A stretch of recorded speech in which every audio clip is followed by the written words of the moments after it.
Hello everyone, আসসালামু আলাইকুম। কেমন আছেন সবাই? আশা করি ভালো আছেন। আমি আলহামদুলিল্লাহ ভালো আছি।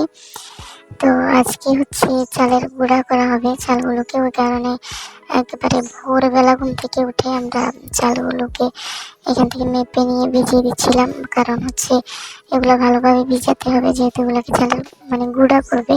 ওই জন্য যাতে ভিজে যায় সেজন্য আমরা পানি দিয়ে ভিজিয়ে রেখেছিলাম কিছুক্ষণে। আমি আবার এখানে চেক করছিলাম যে পানি হলো কিনা। তো এরপর মা চলে গেল রান্না বান্নার জন্য।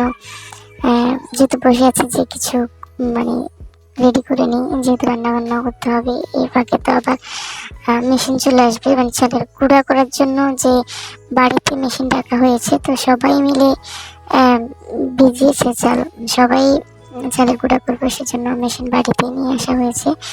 তো এইখানে আমরা চালগুলোকে নিয়ে গেছি ভালো করে পরিষ্কার করে ধুয়ে নেওয়ার জন্য, যেহেতু এগুলো ভিজে গেছে। এখন ধুয়ে আবার এগুলাকে হচ্ছে আমরা মানে রেখে দেবো, যাতে এগুলো ভালোভাবে পানি ঝরে যায়।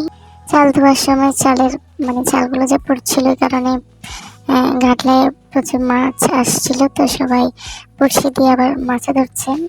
তো এখানে আমি চালগুলোকে সুন্দরভাবে রেখে দিয়েছি, যাতে পানিগুলো ভালোভাবে ঝরে যায়।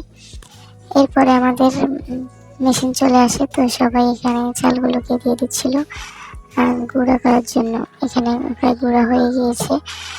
পুরো বাড়িতে সবাই করেছে চালের গুঁড়া, সবাই মিলে পুরো উঠান জুড়ে একদম এগুলাকে রোদে দিচ্ছিল, মেলে দিচ্ছিল শুকিয়ে যাওয়ার জন্য।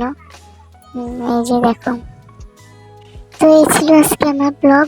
টাটা, ভালো থেকো সবাই।